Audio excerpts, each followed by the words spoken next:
Hi, I'm Elamin Abdelmahmoud, and this is Commotion. Okay, look, so recently my pal Scaachi Koul wrote a book. It's called Sucker Punch. It is an incredible book. You should go read it. It is moving, and it is funny, and it is tender, and it's also sometimes rude to certain people, but I feel like they deserve it. It is about marriage, and it's about divorce.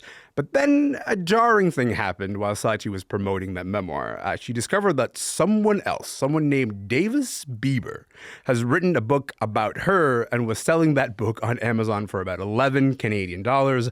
That book is about 30 pages long. It is basically just an adaptation of her Wikipedia page. It seemed like Amazon is full of a bunch of books like these that don't even seem to be written by real people. I mean, Davis Bieber is just like not a real person.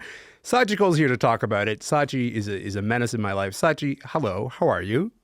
Elamin, we are best friends. We could be We both. are best friends. It could both be true that we are best friends and you're a menace in my life. Okay, I want to talk about this book because the book's title is Scaachi Koul, From Shattered Dreams to Unstoppable Voice, a story of love, loss, and resilience. I mean, I was going to ask how that connects with you, but it sounds like it makes you giggle. Go ahead. I think it's exactly right. You know me very well, and I think you would say all of those words are things I would absolutely say about myself. First of all, I would say that you would say it's too wordy. I think that's too many words in a title. I think you go, we got to get cleaner. I would say it's the wrong words. What I object to actually about the book more than anything, it's a strange, like, it appears to be like AI slop packaged together from my Wikipedia. The other people who have books written by this Davis Bieber character, who I cannot stress enough, I do not think exists. We don't think it's a real person. Yeah. I did background checks in different countries. I was running record searches, could not really, I was like, if he exists, he's like nobody, but like I couldn't find him. Okay. Crazy name. Yeah. But it did feel like it was just sort of slopped together by a machine. But what I object to is that the tone is so cloyingly inspiration porn. Like every paragraph of it was like, and then she persevered even in the whitest spaces, including the Girl Guides of Canada. It is crazy. And it's like, and it's also clear that it's just trying to catch people who aren't paying attention and are maybe trying to buy my book based off of something they maybe heard in passing on the radio, on CBC, for example. Yeah. And so they're catching people who aren't paying attention, who are like, oh, $11, whatever. And then they buy it. And it's like about how hard my life was. And even I'm like, I wrote a memoir and I'm still like, it wasn't that bad. Like things are okay. I mean, first of all, you wrote a divorce memoir. Like it has brass knuckles on the cover. It's not like things. Certainly. Yeah. But saliently, Elamin, this book does not mention my divorce at all because it is not mentioned anywhere in my Wikipedia. But so do you read this book as like an attempt to capture traffic of people who are like, I'm trying to buy Scaachi's book, so they look at your name on Amazon and then this book comes up? I think it feels like a weird algorithmic trap. I'm not famous enough for this. Like I'm not even like Kathy Griffin used to do like My Life on the D List. I'm not even on that one. I'm on like a secret, it's like another language, bottom of the alphabet, like a letter no one uses anymore in Latin. That is the list of celebrity I'm on. So it feels like just somebody did like a weird SEO search, found my name and was like, book? I think you're selling yourself short. I think you're no lower than the G list. I feel like that's at bare minimum, at least that.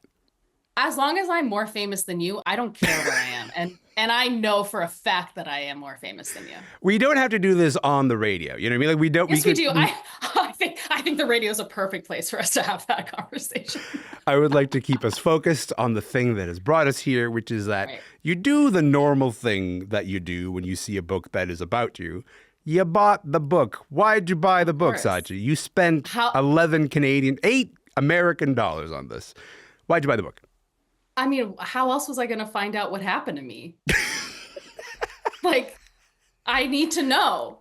How does my story of love, loss, and resilience begin, continue, and end?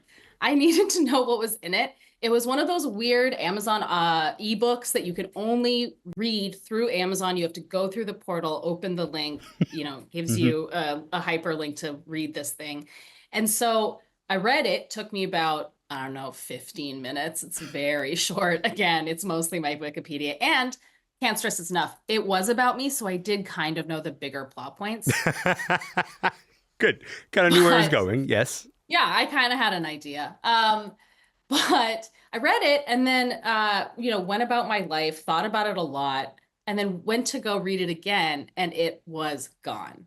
And because it is Oh. only through Amazon service, I can't save it. There was no way for me to, unless I took, photos of every page. But again, it's about me, so I know what's in it. You didn't need to save the content of the book. I didn't Yes. need to save it. Yeah, I didn't like have a highlighter trying to find out, what happened to her. But it was gone. And so like my most tinfoil hat theory, Elamine, like full conspiracy theory, is Ready. that they saw that I bought a book about me. Yeah. And we're like, wait, how many people could possibly have this name? It's one, and Like, she bought the book there's about one, herself. and she came to buy it. And they 'cause it was suspected gone. maybe shouldn't be everywhere. Well, I mean, like I gotta say, like Davis Bieber, whoever that is, also wrote a book about Mark Carney. Like you were I not the know. only person. Run me through this. No, yeah, Mark Carney was there. There were a couple others. Part of me thinks it was maybe caught from like the top, like some part of the bestseller list from that given week. Because Mark Oh, Carney, his book. had beat me, my nemesis, Mark Carney, one-sided Prime Minister Mark Carney. fight. Yeah, Yeah, and you know what? I want it on record that he was my nemesis before he became famous. So because he was beating I on the was bestseller there. list with his book values. Okay, but tell me what you saw. Why are you promoting his book? We're talking about both of your books at the same. Sachi, stay on track. Focus. Sorry, Okay. I forgot. I forgot. Return to Mark Carney. So you saw Mark Carney. What else did you Yeah. see? Yeah. I mean, like some Canadian athletes who I'd never heard of and Okay. could not tell you the names of. It was a weird collection of like different people who like I had never thought of in my life and who guaranteed had never thought of me. I wish I knew how much money they made off of just my book, and I suspect it was $7.99 USD. Because you're like, I think I'm the one buyer. I'm the one person. Here's the thing. I sort of look at the story because like this is a bizarre thing about the idea of like, hey, this book existed about me. It's no longer there. But like a lot of your life is public. You've written 2 books about Yeah. yourself. You've written a lot about yourself because we are so formed in an era of the internet that invited us to say, hey, more of my life is fodder for the internet. Like people sort of engage with it and ask bigger questions about their life through your writing about yours. When you look at a moment like this one, do you kind of go, should I keep doing this in the future? Like, does that make you reconsider it at all? Yeah, I mean, I I suspect that this is like an AI thing. So it's clear Right. that AI can get trained off of anything. My first book is in that database that that Meta is currently training off of all these books. Yeah. I already know that everything that I do can get put into this machine and churn out some garbage that I don't like, but could sound like me. This is a disappointment based off of how I write for now. Eventually it might be strong enough that I It can might do get it better. and Yeah. it might get better and then you won't need me. But the thing that I really get frustrated about this kind of work about AI art generally is that it just strips out the context. There is all of this like importance around who makes something and why they make it and under what conditions they make it.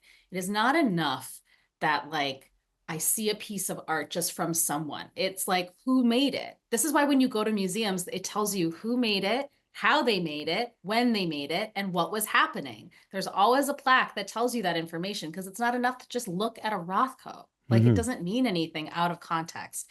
And AI strips all of that context. And so it doesn't make me think about like, oh, should I be careful about sharing my life? I think it's human nature to want to talk about what's going on with yourself. And I think sometimes people create this like mirage of privacy as if it means anything for themselves. It doesn't. Privacy, much like oversharing, is a form of narcissism. Anything done to any extreme, I think, is a waste of time and keeps you from having normal human connections, which is like literally all we're here to do. Even negative ones, Elamin. That's why you're here with me.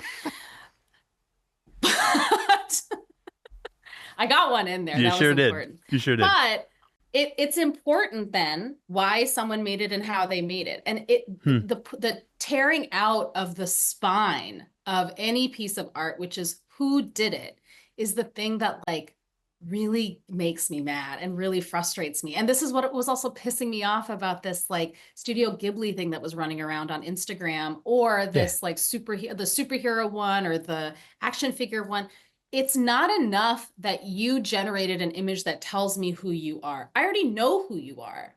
But I want to know, like, if you hired someone to make something, that's way more interesting. Or if you're an artist and you feel compelled to make something, that's more interesting to me. But to just have a machine do it, like, what's the point? That's not why we're here to look at things. I think like that's the thing that always compels and frustrates me about people who want to use AI to create art, which is to say, why do you want to like strip your agency out of the creation process? Like, what is it that appeals? Because what I hear in that is like they want to have created something. You know, they want to have written a book. They want to have, created a song, which is not the same thing as being like, hey, should I excavate who I am as a person and figure out the thing that I want to say, which is like, that's the thing you're practicing doing, which is why it took you so long to write your book, by the way, because it takes a minute. It takes a minute, and that was not meant as a dig. I can see that you've taken it a little as a dig. No. That's good. I think your one book is commensurate with my two. It's been 3 years since my book came out. It's been 7 since your first one. So this is not about me. How old are you? Okay. 58. Wow. One book by 58. I've written by 24. If I may return to the instinct at heart, the idea that people are like, I just want to have created this thing. Davis Bieber just wants to have created a thing, whoever that might be.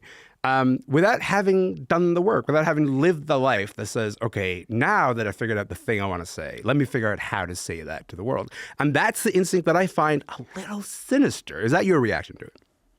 Well, I mean, listen, Davis Bieber can write a biography of me anytime. He doesn't have to live my life in order to write about it. I welcome it. People keep saying AI provides us accessibility towards art. This is like allowing people to do this and this, and people like me object to it because we say it's a shortcut. What I also think it is, in addition to a shortcut, is it reduces the thing you're making just to the product. Is it good? Is it good, and does it have marketable value? When people talk about using these tools, they're mostly using it to sell something. Can I sell it? Nobody has the right, the unalienable right to make something that's good. Nobody does. You can make it. Yeah. Go for it, do it, but it might be bad. And that is why we do it, because there is always the risk that it will be bad. The risk is the fun. It's not even about the work, the labor that they spend time or hours. It's about the risk that it could be awful. And so I have way more respect. This is why I hate people who write under a pseudonym. How dare you? How dare you, Joanne? Like, be who you are. Let me yell at you face to face. That's part of it. You took a risk. How wonderful. It failed. That's a bummer. Maybe we should try again. Or it worked, and that's really triumphant. That is far more interesting to me, the journey of that and the risk of that, than even the product. Scaachi, I always hate to leave it there, but boy, I got to leave it there, friend. But I appreciate you coming on the show and just being, exactly who you are all the time. I love you so much, and I accept. I will take over the show. Anytime. When do I start? Scaachi Koul is a culture writer at Slate and my personal enemy. Her new book is called Sucker Punch, and that is out now.